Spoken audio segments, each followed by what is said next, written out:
is the last lunch talk of the semester. The speaker series is called Public Humanities Now, New Voices, New Directions. I'm Marissa Brown. I'm the Assistant Director for Programs at the John Nicholas Brown Center for Public Humanities and Cultural Heritage. And joining us today, we are thrilled to have Jim Enote give a talk titled The Endowed Authority of Indigenous Curation. I have the pleasure of introducing Felicia Bartley, who will be introducing our speaker and moderating today's talk. Felicia is a first-year public humanities graduate student. She's the Native American Indigenous Studies Initiative Fellow for Public Humanities, and she is the John Hay Library Fellow. Her work with NAICI and the John Hay Library revolves around implementing the protocols for Native American archival materials. So I will pass it to Felicia now. Thank you. Thank you. Hello, everybody.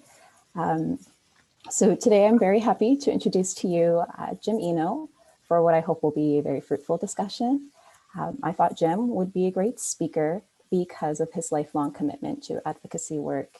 In addition, I believe that Jim can speak to many of my public humanity cohort's needs as emerging professionals within our field. We are interested in addressing issues related to social justice, identity, Eurocentric history, and the intersection of arts and education. As a public humanities fellow with NAICI, I have also heard my fellow Native colleagues express interest in Indigenous curation, how to center Indigenous pedagogy, interpretation, and ways of knowing and being. My public humanity cohort and I are interested in decentralizing power in order to share authority with our stakeholder communities. So with this, I introduce you to Jim Enote.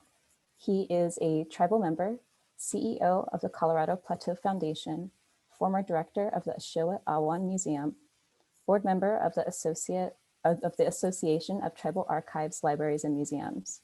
He was recently elected as the new chair of the Board of Trustees for the Grand Canyon Trust.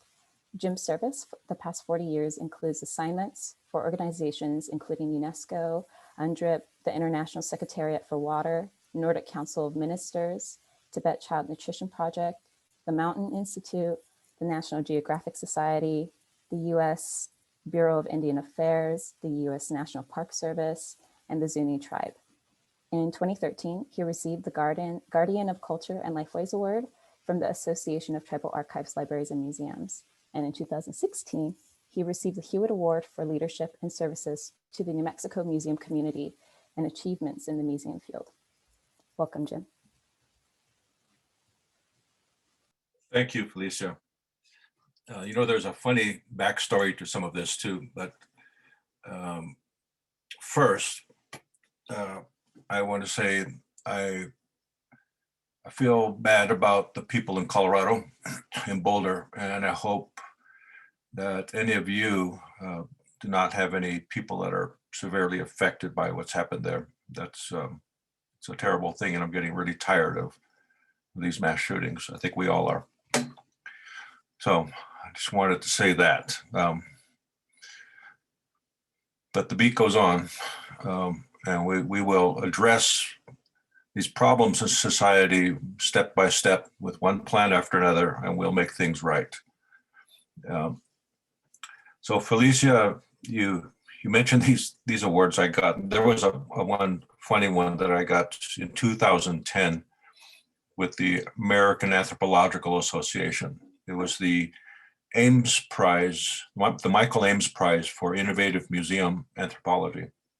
And I received that in New Orleans at the big, 4,000 people attending that conference. And I was grateful, thank you, all that. And there were receptions afterwards, like the Oscars. You go to one place, there was a big reception and wine and all that. And then we go to another one, and there was another reception. And people would drag me to another reception, and everybody's congratulations for receiving this prize.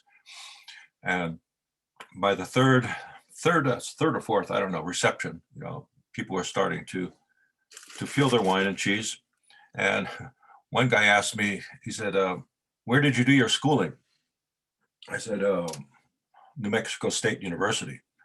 And I could see him thinking, New Mexico State University, trying to think what kind of major anthropological school it would be, or a museum studies course, a department or something like that. I said, yeah, I studied agriculture. And he kind of put his glass down and said, we gave the Ames Prize to an Aggie. And the reason I say that is making change is really about making the best use of the toolbox that we have been given and that we've earned. So we'll talk about that.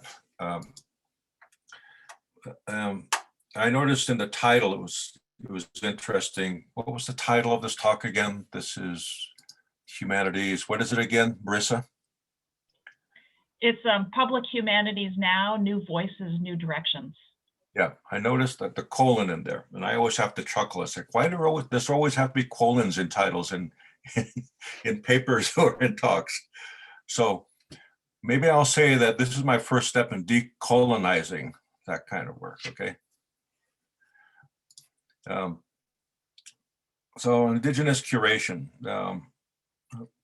This is, in a polite way, like, let me say that this is how I want you to hear this. This is part story and part imparting some experience, but I am a farmer first, and I've been planting 64 consecutive years. This will be my 64th year. I've been planting since I was tied to a cradle board.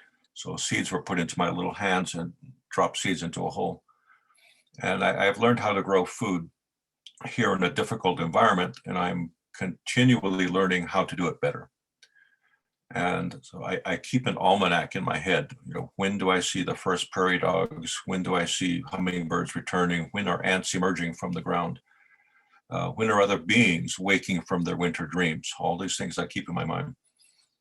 I'm also a Zuni tribal member, as Felicia said. I was born in Zuni, New Mexico. I still live in Zuni, New Mexico.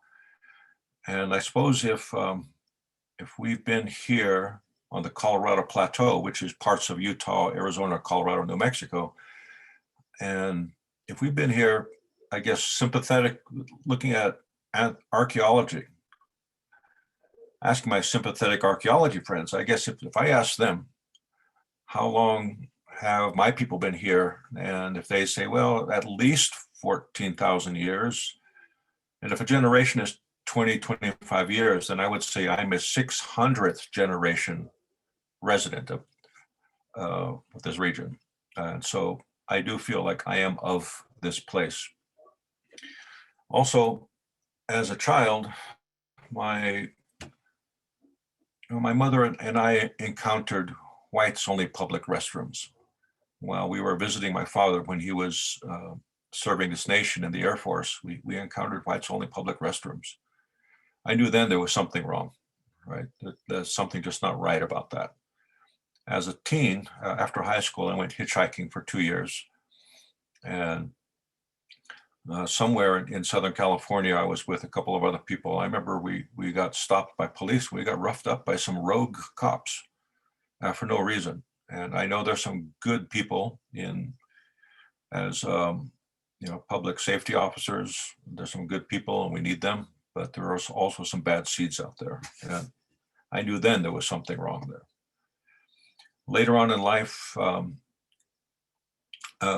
in encountering philanthropy, I was approached by a woman that said that she could make things better if I did a favor for her. And it was essentially sexual harassment. And I knew then also that there is something wrong with this. And so I know that we live in a world with asymmetries of power, right? And what can be done about it? I just felt like at those times, I didn't have those tools. I didn't know what to do about that, but I knew there was something wrong. Well, the world is changing quickly in some ways, technologically especially, right? But social change is so volatile and erratic, and social change takes work. It takes energy. It takes inertia, and it takes the work through a kind of function. And by that function, I mean like purpose and tasks and responsibility to to maintain, I think, a positive social change. So this is the container that I'm putting on the table that contains where I'm coming from, my thoughts about Indigenous curation. So this is where I'm coming from. This is this container. And so if we're thinking about Indigenous curation, I think this could be applied to many other circumstances as well. We'll talk about that also. We can flag that. But I knew there's things wrong, right? This asymmetry of power.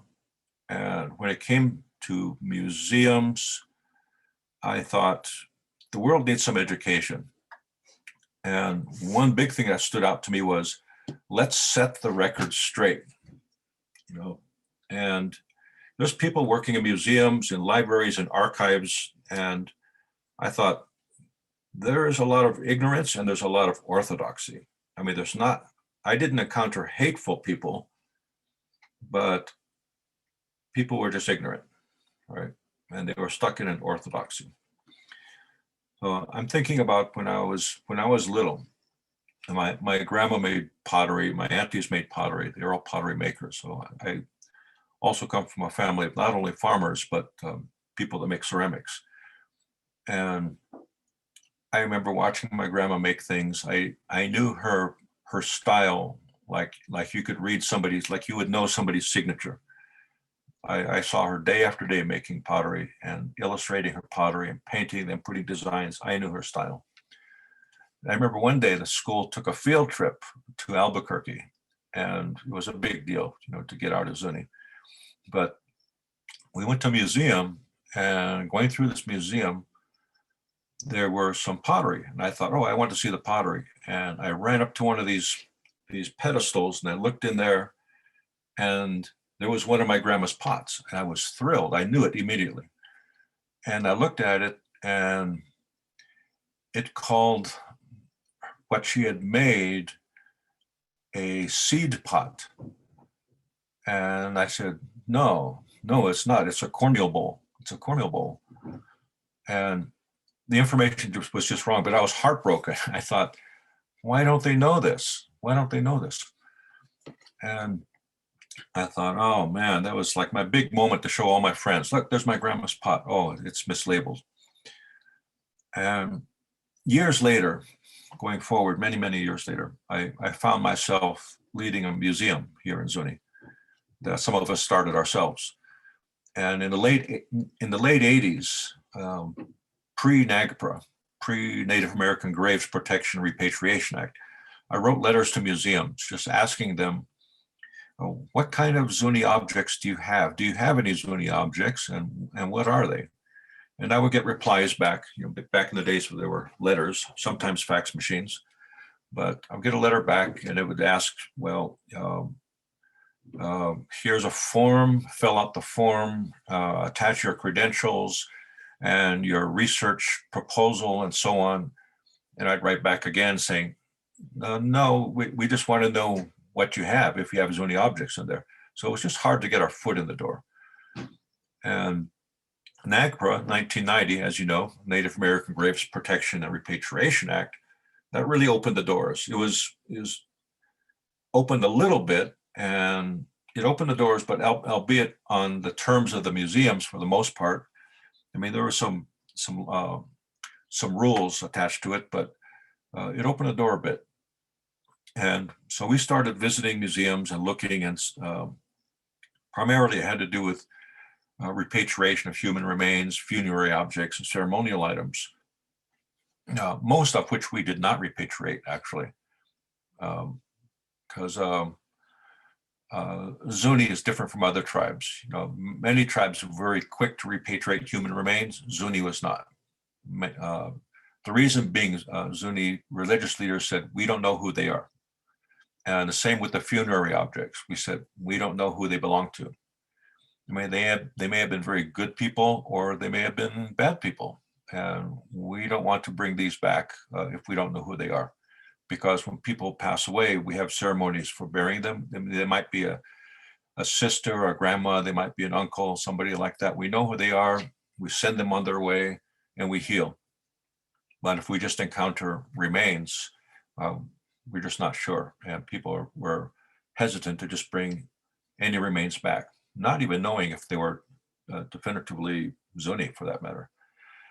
But while we were there doing the SNAGPRA work, we would see other objects in museums. And we would just by chance see something in our drawer. We'd say, wow, that's really cool to look at. Well, that's interesting.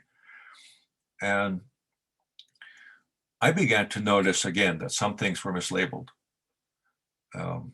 Fast forwarding a few years, another decade or so, we found ourselves at Cambridge University in the UK. And, you know, an old staid Orthodox kind of school, especially when it comes to museums. And we started looking through things, and one after another, we look at the catalog. Actually, we trained ourselves. What we found was best was we would look at the catalog and the description without looking at the objects. So we look at the catalog first. We'd say, okay, they're calling this a bone pendant. Okay, then we pull out the drawer, we look at it, and we'd say, no, it's not. It's something else. It's actually a turkey call. And this is how it works. And it can be made this way or it can be made that way. And somebody would say, yeah, my uncle made them and blah, blah, blah. And so the catalog just said bone pendant. And we said, oh, it's much more than that. And then there was another one, we look at the catalog and it said, this was found lodged in the neck of a skeleton, probably from a battle or something like that. It was an arrowhead. And we looked at it and we said, no, it's what somebody wore around their neck for protection. It was not deliberately put there. This person wasn't shot by an arrow. The person was wearing an arrowhead. And we had long conversations about that. Later, we looked at something. It said, collection of sacred musical instruments. And we said, oh, that should be interesting. So we pulled out that drawer. We looked at them. And we all looked at each other. We said, no, they're not sacred musical instruments. They're something else. And the staff said, are you sure? And we were sort of insulted, but laughing too. We said, hell yeah, we're sure. We make these. We still make these. We know these are not musical instruments. And that person at Cambridge University Museum said, well, my goodness, a student just finished her dissertation based on this collection of objects and just received, just graduated. And I said, well, how many degrees have you bestowed on students over the years based on wrong information in your collections? And the fellow, there was several staff, they said, oh my goodness, we don't know. And it was then I said, I had this epiphany. I said, it's your interest and your best interest to work with us, because we've just been looking through all these objects and saying, no, it's not that, it's this. No, it's not that, it's this. About 82% of objects were misidentified, mislabeled, but also just without the context of what they mean, how they're made, what the Zuni name is, and on and on and on. And I said, it's your best interest to set the record straight.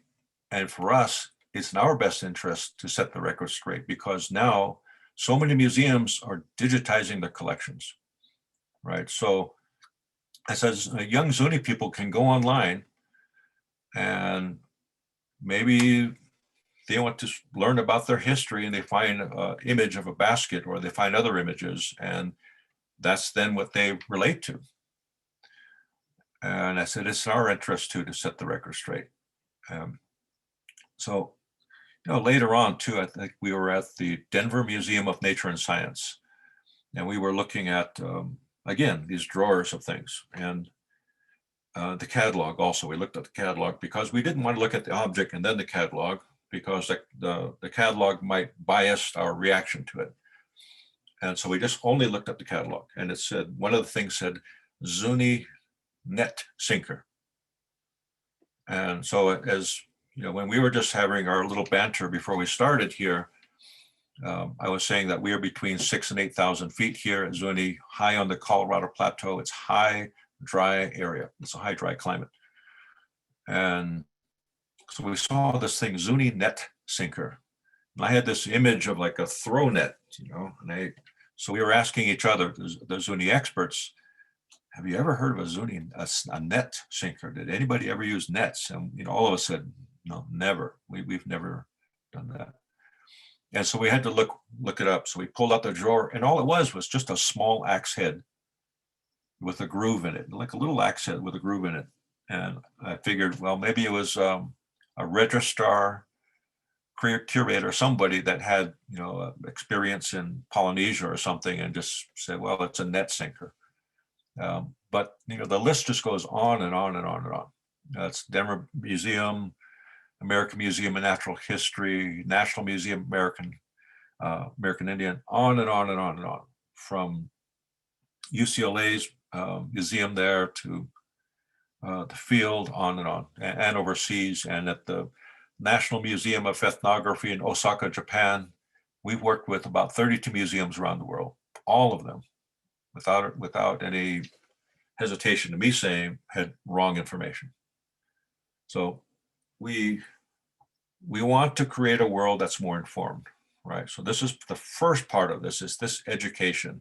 Let's set the record straight, right? And this all goes back to these asymmetries of power. How do we correct that?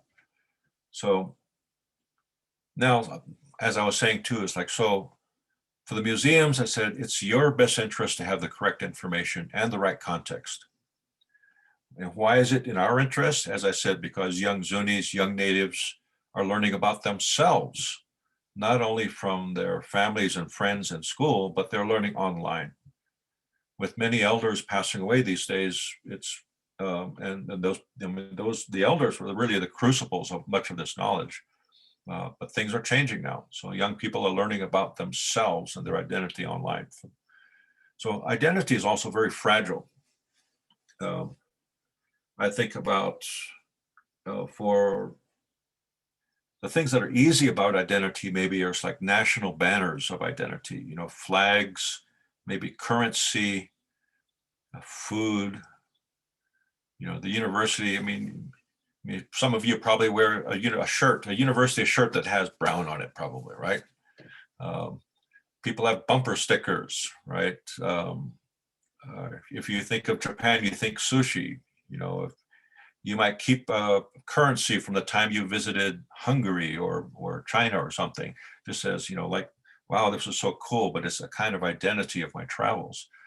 So there's all these kind of banners out there. That are all some kind of declaration of identity, whether it's a bumper sticker or a t-shirt or other things. So, but Native peoples, it's generally speaking, for Native peoples, we have a lot of uncertainty about identity, just like many people.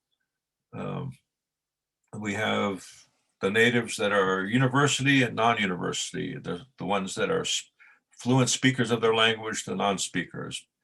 The reservation Native people, the non-reservation or urban Native people. And yes, we are losing elders. So we have this makeup, and this it's fragile. Now, identity is very fragile. It's a complex place that we're living in. And so with the digitized information, then young people are just really finding their way to wrong information, and we just don't want that. So yeah, we want to set the record straight, but how? And well, it can be done, but it can take some persuasion and some negotiation. So I went in front of several museums and made the point again. It's like, perhaps somebody's done scholarship based on some objects and collections. People are writing about these things and so on. And I said, as a university, as a national museum, do you want to perpetuate this wrong information? And people would say, of course not. And so I said, how about if we try something like this? And the other thing we learned was that looking at collections and collections management, we would go to one museum and they'd be using a collection software called maybe Past Perfect. Another museum would be using something called Argus. Another museum would be using their own customized collection management system, and so on and so on. And sometimes we'd go to a museum American Museum of Natural History in New York City, and we'd see something and we'd say, you know what, these are 3 pieces of a shrine, and the one missing piece is at the Field Museum. Did you know that? And they'd say, no. Or we'd be at the Kennedy Museum of Art in Ohio, and there'd be some pieces of art there. We'd say, yeah, this is a set. The other parts of this set are at UCLA. Did you know that? No. So there was this, even though that we could visit museums and say, here's what we know about these things in the museum, the collections, we can talk about them and identify them and on and on and on. I'd say, but we're telling you, but why can't the other museums hear this as well? So there is this lack of interoperability amongst the collections systems, the softwares. And so we brought some really smart people together. And, I didn't have my first computer till I was probably 40 years old, but so definitely people smarter than I in that area. But we got some smart people together, and we used a very simple, FileMaker Pro. I'm not saying you should use FileMaker Pro, but they found a way to bring all the different data from several different museums into this FileMaker Pro. And then at our museum in Zuni, we brought the experts together and we look at objects one by one, and we'd make comments to them. We did videos about them. This is almost 20 years ago. Videos, sound bites, written stuff. We'd write about, talk about all those things. And then we decided we'll just keep that information for us. Or sometimes we said, we can go ahead and push and send this information back to the American Museum of Natural History and the other museums. And so it became a place where we were the center of that. It wasn't through a university or any other portal. It was actually based right at Zuni. So in a sense, we had the power to decide to share that knowledge or not. Of course, the other museums were like, please tell us, this is great. And in some cases we said, well, we can't share this. This is only for certain groups in Zuni to know, because we do have siloed information on knowledge systems here. But it put us in a place of, we have the power now. We are controlling that knowledge and we can decide if we share it or not. And so that was one way. And it was really a test that wasn't so much like, okay, here, let's market this and spread it around the world. It was really like, yeah, it can be done. So there's things that we think were insurmountable, but it can be done. So that's just one example. I want to pass something, I'll tell you about something too, because it's also about encountering different knowledges, plural, because we live in a world with multiple ontologies and different knowledge systems. So knowledge is plural. And make a note to look up something called countermapping. You can just say Jim Enote countermapping. It's a 9-minute short film, but it gets to the point of this idea of encountering different knowledges through mapping, through map art. And I think you would enjoy that, because it's also involves museums, involves kind of curation of ideas, and dealing with asymmetries of power. So countermapping, take a look at that short film. So it can be done. Another thing to look at is that I was pleased and proud to work on was something called Guidelines for Collaboration. And that was created through the School for Advanced Research. A group of us got together over almost 4 years and put together these guidelines for collaboration. And that's actually 2 parts that mirror each other in a way. It was guidelines for collaboration for museums and museum professionals, but it was also a companion guidelines for collaboration for communities. So it's like communities asking, so how do we do like you did, Jim? How can we visit museums and have an impact? Well, there were guidelines for collaboration for communities. So there's guideline for collaboration for museums. So that's another thing to look at. That's a very good piece. So the change is happening. And, you know, when I was first writing those letters to museums in the late 80s and early 90s, the people I was writing to, you know, they were stupid. They were ignorant, and they were in a, you know, a state of orthodoxy, but they were not hateful. And I remember visiting some museums too around that time, where there would be senior staff, because we wanted to do something with collections, like, you know, these should be covered, these should not be seen, and so on. And the senior staff there would be, well, we're going to have to, that will require us moving all of these things around, and we'll have to change the collection system and ordering, and the collections are ordered in the same way as the butterfly collections and the mineralogy collections, and it's just going to create, it's going to be too difficult to do that. And then a junior, I don't want to say subordinate, but maybe a junior staff would talk to me on the side and say, I completely agree with you. I think we should do that. But she's not going to be retiring for at least another 5 years. And well, that was in the early 90s. So many of those people are retired now. You know, not bad, hateful people. They were just caught up in this old orthodoxy. But times are changing. New people are in the field, and certainly very sympathetic. So really now it's your turn. You know, you have the power of a million new ideas, and you have a sympathetic field. So you know, I wouldn't look at museums as being something you're going to be fighting against, when actually much of it is very sympathetic. We now have the idea of justice, equity, diversity, and inclusion. And so sentiments aside, you know, we know that just makes sense, and they know it too. So I would say, just don't let yourself be paralyzed with thinking about, well, we have to decolonize this or decolonize that,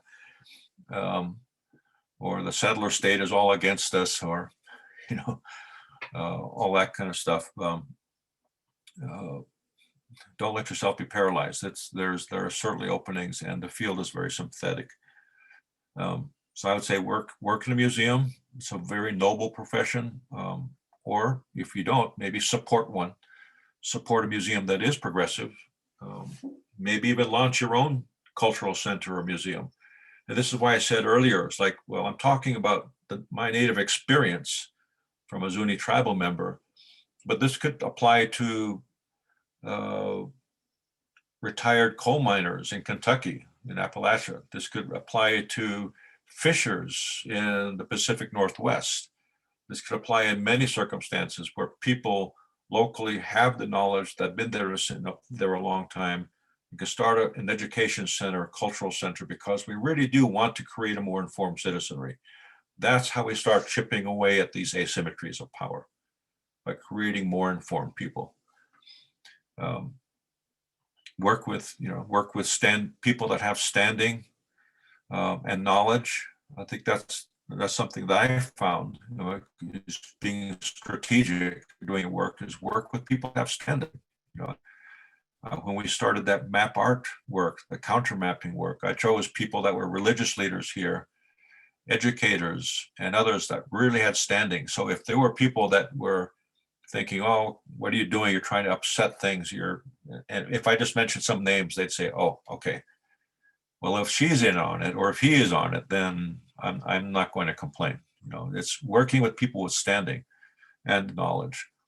And also, I think as professionals too, it's one thing to have ideas and put them on paper, to have them written, and another to move them forward and actually implement them. And so we work with people. We work with human beings. Obviously, we're not infallible, and we work within a circle of relationships and promises, so that there are many dependencies that we work within. You know, I can't start this until you finish your part. and we have dependencies. So it really is a circle of relationships and promises. I want to be sure we leave time for conversation, of course, because we're already, quite a ways into the hour. So, Felicia, let me just open it up there. That was my container that I put on the table. Well, thank you. Just listening to you and all these ideas kind of going around. I have so many notes that I'm just going to be thinking about throughout the rest of the week. So thank you again.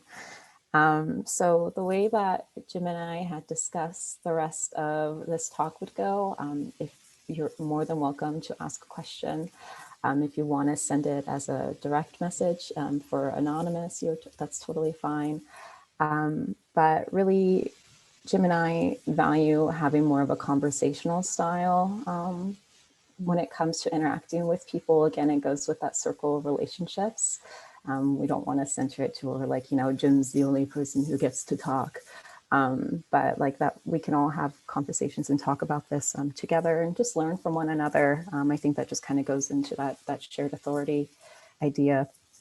But a few things for me, I'm thinking about like myself and for I think some of my peers about how we are all learning, and a lot of us are learning online, and we're learning from certain scholars, like especially while we're here in Brown in this Ivy League environment, we're learning from a certain set of scholars who necessarily maybe aren't as involved with the community, and so it's like right now we're trying to negotiate what we take and what we keep. And so I'm just thinking about how important it is that our elders are still placed as authority figures within academia. And so I was just wondering if you could talk a little bit more about that, just how and why we need to be placing our elders still up in a very specific spot in our world. And just how we can kind of, I think for us as public humans, can speak to that tendency for academia to only accept people with their credentials. Well, thank you, Alicia. Let's remember some of the teachers in academia are elders too, right? Mm-hmm. That I guess we're thinking about outside of the school. I have always believed, well, I shouldn't say always, because knowledge is additive. You just learn and learn and learn, right? And you make mistakes and you continually learn. It's always additive. But I've learned that to solve the world's most complex problems, and even the smaller ones, you need to cast that wider net. I'm thinking of that net thing again, but we need to cast wider nets and employ the broadest spectrum of talents, skills, and imagination if we're going to solve problems. If something's really challenging, I wouldn't just turn to one person and say, "How are we going to fix this?" Maybe it's a car, or maybe it's restoring a cabinet or remaking a house. I wouldn't just turn to one or two people. I would cast a wider net and say, who has experience doing this? Who else does? Or in farming, as I'm planting 64 consecutive years. If I moved to a different place, I would be almost starting all over again. Mm-hmm. Because if I moved to the Mississippi Delta, where it's humid, it's different soils and all the rest, I was like, I wouldn't know where to start. I would go first to old farmers in that area, the oldest ones I could find, and because they have maybe their 64 years of experience or the rest. So it's just again, one of these things, like, sentiments aside, it's not like, well, let's work with all elders, because I know some elders that are real dumbasses too. But they're who out there has really got it going on. You know, Mhm. doing this a long time. They, again, that thing, like they have standing, they have the right temperament, they have the knowledge, and they have standing in their community. And I want to work with those. I want to learn from them, right? And so, I mean, it's in our education, whether it's within scholarship or out, we just want to cast a wider net. I mean, it just makes sense. Again, sentiments aside, it's like not just working with elders, it just makes sense.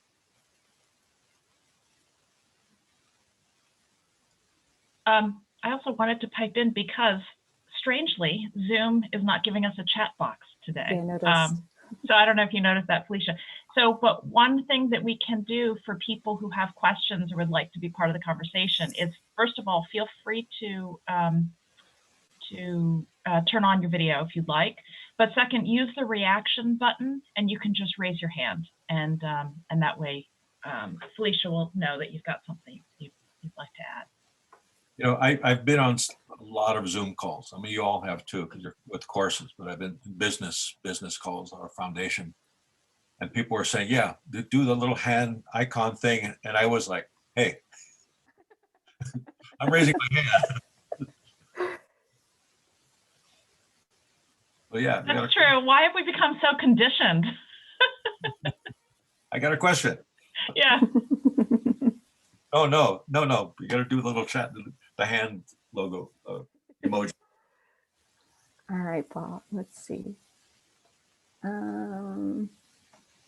Whoops, just kidding. I muted you again. All right. Jim, I want to thank you for presenting to us today. I really appreciate it. I just wanted to ask you to share with us a little bit about the history of the Shiwi Awan Museum. If you could just tell us a little bit more about how it came about. And it's been represented as an eco-museum. And so I just wondered if you could share a little bit more about that with us. Yeah, sure. I'll try to do that quickly. Thank you, Robert. Actually goes back to the late 70s, late 60s, early 70s. There was a survey done in Zuni, house-to-house survey, and it was basically asking what does Zuni need? At that time, the population was maybe 7,000. Now it's about 12,000. Well, but you know, people wanted a shopping center, a hardware store, but you know, some people said museum. And I think at that time it was with the idea of it being for tourism. The Zuni tribal government in the 80s received some sort of government grant and hired somebody. That person came in, and I was part of that. That person came in, we had a committee, and basically it was like a charrette, you know, a design committee, a meeting talking about what colors resonate with you, what shapes resonate with you. And so in the end, we got sort of these drawings and sort of first blueprints, and basically that was it. And there was no money to build anything. But at the same time, so the money was expended. We got these drawings and blueprints and stuff. But afterwards, I and a few others walked away out of those meetings and said, we're just talking about a building. We weren't even talking about what goes in it and what the rationale and purpose really is. It's like, let's just make a building and put a museum on it, and people will come. And so then later in the late 80s, a group of us got together and said, you know, let's just do it ourselves. And none of us had, you know, I was a farmer, other people were jewelry makers and pottery makers, teachers, and so we just do it ourselves. But what we did first was think about what is the rationale? What is the purpose? What do we want out of this? And we said, education, you know, and it would be a center or museum that would be a place where we can understand why we are the way we are. And then we called it the Ashwi Awan. Ashwi means Zuni people. Awan means belonging to. So the Ashwi Awan Museum and Heritage Center. We were just going to call it the Heritage Center, but we thought museum would help us raise money. So it became the Ashweawan Museum and Heritage Center. And its real purpose was going to be really just for Zunis. So tourists would be welcome, others would be welcome. However, the main audience was the Zuni people, to understand why we are the way we are, a place of reflection. Moving forward quickly, we incorporated, became a 501c3. So we were non-governmental, we were an NGO. And things went well. It was slow and steady at first. Things took off. I was on the founding board. I left to do other things. I came back later as a director. We started doing more innovative things like the counter mapping, the things I talked about. We called Ulot Nane, where we had that addressing the operability of collection systems. We're doing things like that, many, many other things. And then, by the around 2015, around that time, 16, I'm just going to be frank, just very candid. I was becoming very tired of complacency. I was concerned because people were falling into like this idea of like, almost like they were tribal employees, like government employees. It was like, well, Jim is always going to raise the money. Jim always has an idea. And sometimes they wouldn't want to follow that idea. And sometimes I think some people didn't like that I was being in a spotlight because of this great project or that great project. But I said it's our project, but people didn't like me being in the front. So in a small community, generally speaking, I like to stay low profile. But this work put me in the front. And this is an issue in many Native communities all over around the world, right? And so I kept telling people, give me something to raise money for, think of some ideas, we'll make this happen. And there was complacency. Basically, I was doing other work. I was doing artwork. I was starting a foundation part-time, doing it in the evenings. And I said, I need to have my conditions of satisfaction met. We should all have conditions of satisfaction in our jobs, our relationships, and everything we do. That is part of our purpose, part of what makes life worth living. And if that's not met, then to me, it's like you have to get off the boat to get to the island. So I left the museum and I went full-time to run the Colorado Plateau Foundation, which is flourishing now. And I'm working with very innovative, energetic people, Native people. And so the Ashweawan Museum is there, but it's just sort of there. It breaks my heart, but at the same time, these things happen. These things happen. They happen around the world. It doesn't have to be a Native community. It can be many other communities too. Yeah. So it certainly had been impactful in the world. I was invited to speak at the National Museum of Australia, and I spent a week there. National Museum of Ethnography in Japan, parts of Europe. We were making a global impact. But this is all part of leadership, and I could do a whole nother Zoom thing just on leadership. You should. I can. I have. I could do just a whole Zoom only on leadership and the transition of scholarship to leadership. Mm-hmm. I'm not putting myself on a pedestal. I don't intend to, because the work requires modesty. But I'm the CEO of the foundation now, and a person of color that is leading now the chair of the board of a premier conservation organization that is populated. That board has senators, former senators, deans of law schools, several successful business people who are billionaires, and on and on and on. I have the gavel now.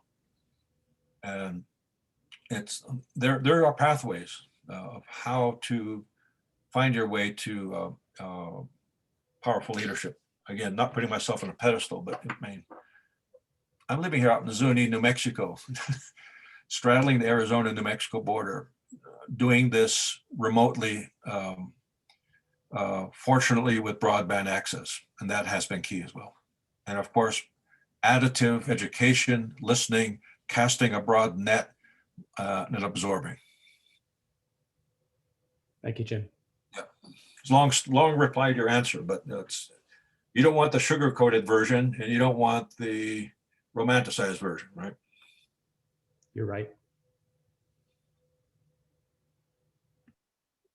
All right, Leanne, looks like you have a question. I don't know why I called you Leanne. Oh my God, that's so embarrassing, Leah. I'm so sorry. No, it's fine. It's fine. Katapatash, Jim, thank you very much. I really enjoyed listening to you speak. I work here at the Haffenreffer Museum on campus as a community engagement specialist, and my job is to interface between tribal communities and the museum. And I would like to know what you see as the biggest challenges on both working on the museum end and on the tribal community end, and being that Native person in between. Yeah, the person in between is it's difficult because you have you're accountable not only to the museum and the university, but you're accountable to the community that you are in service to. And if you were in a large metropolitan big city somewhere, you could go home at night and say, well, nobody's going to see me, but when I go shopping. But if you go to the grocery store, you might see some of those people, the constituents. So we're accountable. Same if you were working in a tribal museum, community museum, you're accountable because people know who you are and you live in that place. You know, one of the mantras of our foundation, the Colorado Plateau Foundation, is we live where we serve. And that has worked for us because that is something unique about our work. We live where we serve. We're all from this place. We are of this place. So being that in between, yeah, it makes you hyper accountable. I think if you're working with the community members from the tribal communities in that region, I would say what I was saying earlier is like, you want to be democratic. You want to, you are listening to everyone, giving everyone their say. But you know, it's like some situations things can be hyper democratic. You know, it's like you can have a committee or a group or a board, and you go around the room. Everybody has their say on something, right? And it takes forever. And it's sometimes I like those. Sometimes I like those sort of like everybody has a say. You're all kind of a group. And then there's sometimes where it's like, we have something we want to get done. I really need to reach out to you. I want your guidance on something. And sometimes you have, then in those cases, you seek out, as I was saying, the people with standing, the people with the right temperament, the people with the right knowledge. And you want to move faster. So you work with those people that you think are representative of the larger group. If some people say, well, why wasn't I included? Why didn't you ask me? But if you say, well, you know, Marissa or Sharon Lynn was one of these people I chose, people say, oh, okay. Those are the right people to talk with. You know, but it is some kind of a calculus. It is also knowing people, knowing how people work, because I was saying earlier, it's like you can put the best ideas on paper, but you still have to be sort of strategic. And you have to understand how relationships work. And we work in that circle of relationships and promises. You know, you commit to something, and you say, I'm going to work with this group, and this is what I want this outcome to be, and you deliver. But but whether you go for that cast a wide net, very democratic, all inclusive, or selected people with standing. But I understand what it's like to be accountable to groups, and I think we could just have a longer conversation about that. That was a little.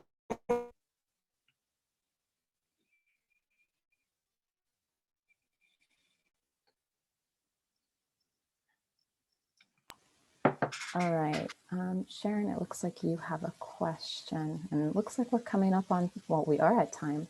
I'm really excited that everybody has some questions, but let me unmute you. And Hello? yes. Do we have some time, or is it like time is up? We don't have time for another question. Okay. So Jim, thank you so much for your talk today. Again, like Felicia, I took so many notes, and I'm just gonna make my question very short. So I'm from Taiwan, and I'm a very recent alum of the Public Humanities program. So I've been thinking about so many of the things that you talked about. So this talk is really, it touched me on so many levels. So what I'm currently doing is sort of building and running my own platform on the internet, mostly YouTube, and talking about things related to museums, culture, and history to a wider audience. And my approach is, well, I really agree with what you said today, that some people, they're not hateful, but they're just ignorant and really caught up in the orthodoxy of things. And especially after graduating, talking to more people who seldom or never think about any of the things that we talked about today, is that, especially for adults, they're really afraid of making mistakes, or suddenly realize that, oh, am I unintentionally racist or anything? And they're actually just afraid of making mistakes. So, and on my platform, I kind of try to meet the wider public where they are, mostly with, starting from some movies or popular culture where they touch on these issues that we are talking about, repatriation and the narratives of history and all of that.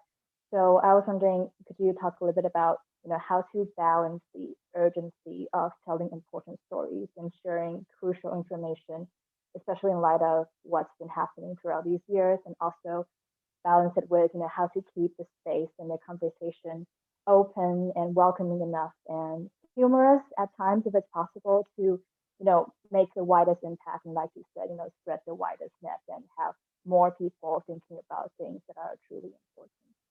Thank you. Yeah. Well, Sharon, that's a big question. That's a big ask. That's a very big ask. But I'll just say I don't have a lot of experience working with social media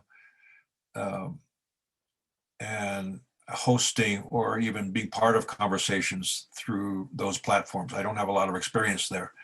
However, maybe something related. I remember some years ago, we started something that I would say was we called blogjects, like objects, but blogjects. And we would just put something up, it's like, describe, we found this in the garage, or we found this in wherever. Does anybody know what this is?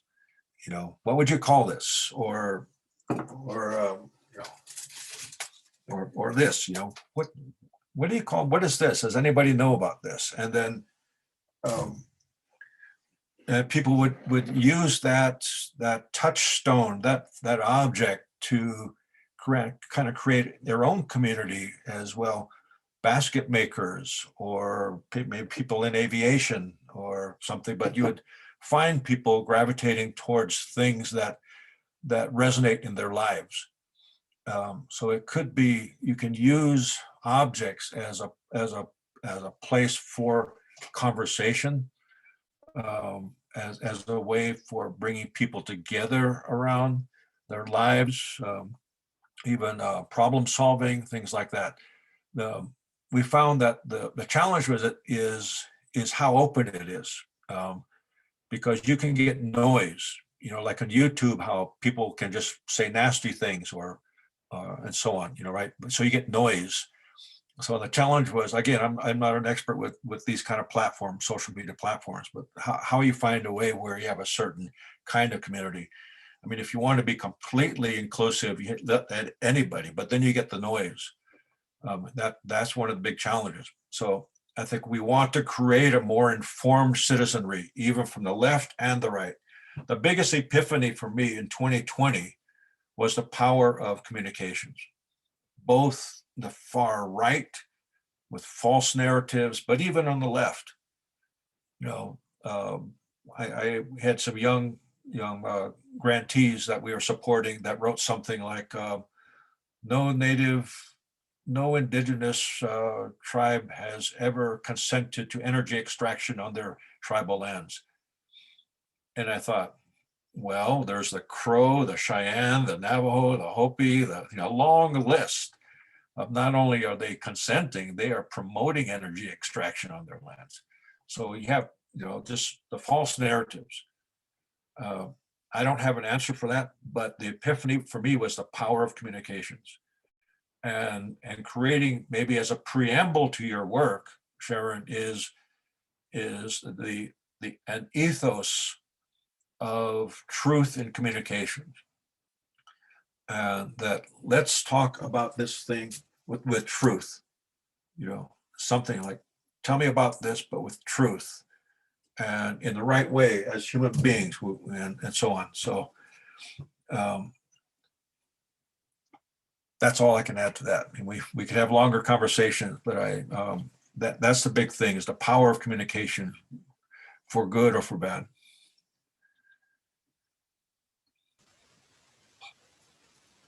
Well, Jim, thank you so much for being here. This has been wonderful. Everybody else who was here, thank you as well. I feel like a lot of us have learned a lot and just getting our brains going. I'm really excited, and I hope we can continue to have conversations as I'm thinking about how Isleta is embarking on their own culture center. Those are conversations for another day. But thank you, everybody, for being here. And thank you, Jim. We appreciate you so much. Hadkim. I was just like looking back at this thing here. It's, it's made from yucca. Oh, nice. Right. I made this several years ago. But when I was little, just to wrap things up, literally in a way, tie things together. But when I was little, my grandpa told me one time to get a bunch of onions for dinner, like an armload of onions. And I would pick these onions up and I'd be carrying, and they'd be falling. And I'd try to pick them up, they'd fall. And he said, hold on. And he walked we always had some yucca growing in our field. And he would cut strands of yucca, and he would just tie them together, tie one, and he wrapped it around all those onions, and like that. And he said, the first thing that humans need to learn and should know is how to tie things together. I love that. All right. Well, thank you, everybody. Thank you. I hope we can stay in touch. Mm-hmm.